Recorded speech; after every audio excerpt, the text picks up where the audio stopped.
Valerie. Just to confirm, is this the one to go to the next slide?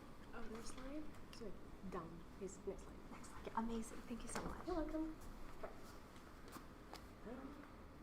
Hi, my name is Lori, and I'll be your timekeeper for today. I will show you warning signs where there are 10, 5, 2 minutes and 30 seconds remaining. Once the 10-second countdown is up, I will say stop, after which the team must stop talking immediately.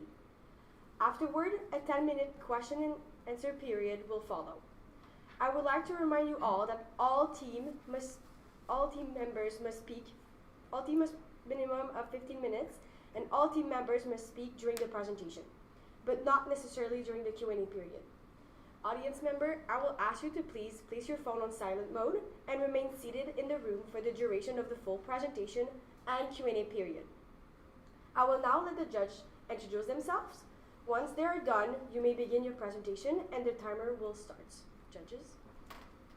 I'll start. My name is Valérie Lemieux and I work for IGM Financial.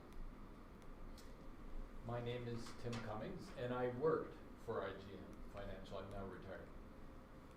My name is David White. I'm the manager of benefits and wellness for a company, PVH. We have Tommy Hilfiger and Calvin Klein retail brands.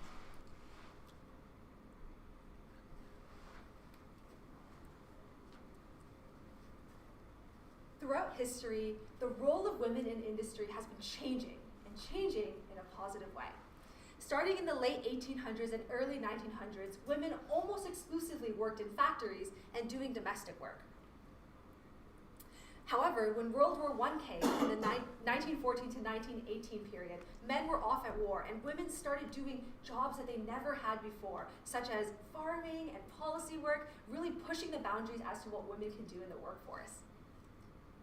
After the war, women's suffrage had a great success, and women gained the right to vote in Canada. And with that, continued the change in perceptions of what women were capable of and what women can do in the workforce. From there, women continued to excel in the workforce, and in 1963, the Equal Pay Act was enacted, showing that women can not only do the jobs of men, but can do them just as good and deserve to be compensated as such. So, where does that take us today?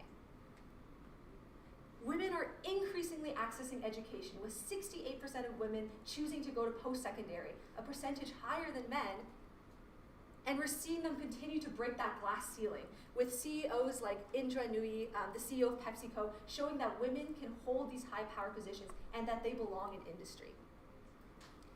This is an evolution. This is an exciting opportunity. It's a chance for companies like McKinsey Investments to show that through programs like McKinsey Together, we can attract, mentor, develop, and retain women.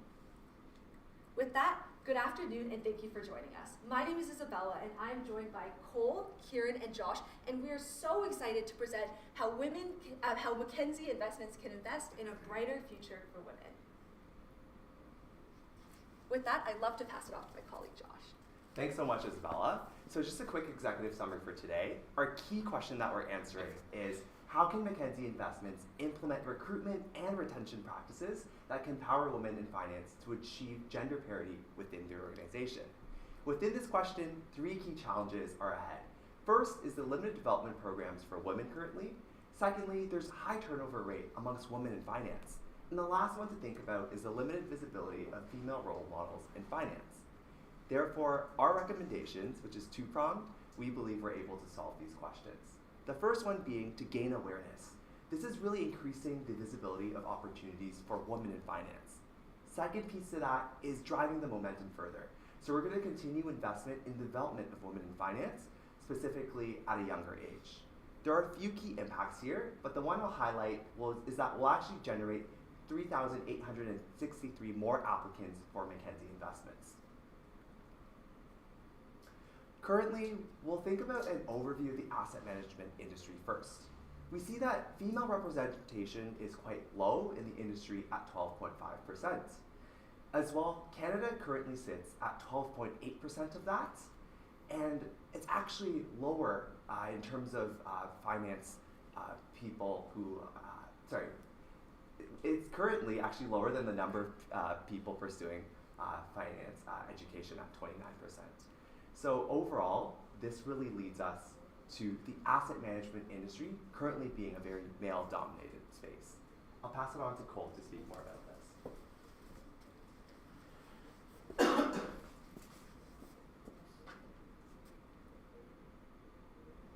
Perfect. So let's take a look at Mackenzie's position in this industry at the moment.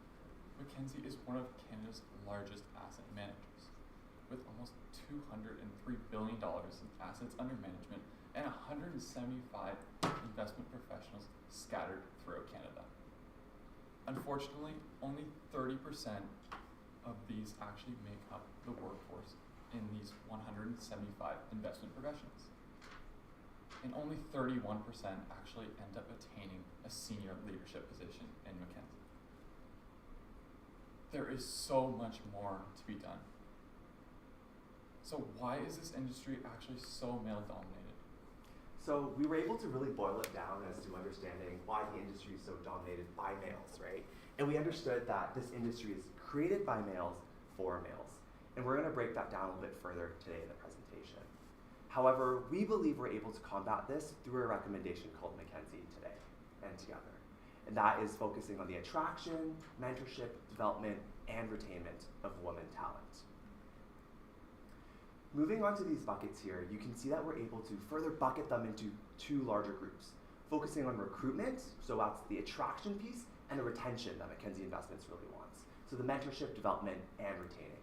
A few things lie here. With recruitment, we see that there's currently not enough role models in the industry. There's a perception of the for men by men that I mentioned, and there's a lack of mentorship. On the retention standpoint, there's low work-life balance in this space, and we know that women are typically primary caretaking roles that they take on, like mothers, for example. In terms of high turnover rate, we see that's 43% for women compared to 29% for men. And lastly, although mentorship still exists, it's not enough. We need sponsorship. So why is female representation so important? We think it's twofold. First, we know that generational wealth really transfers to money going into women's hands. So we know that this is beginning to happen more because of baby boomers. And secondly, women care so much more significantly about their financial advisory than men. Breaking this down a little bit more, we know that 80% of women switch within 1 year of their spouse's death. They make up 48% of the workforce. They're also responsible for 2/3 of consumer spending behavior. They inherit or will inherit $1 trillion in wealth. They'll control $4 trillion in financial assets.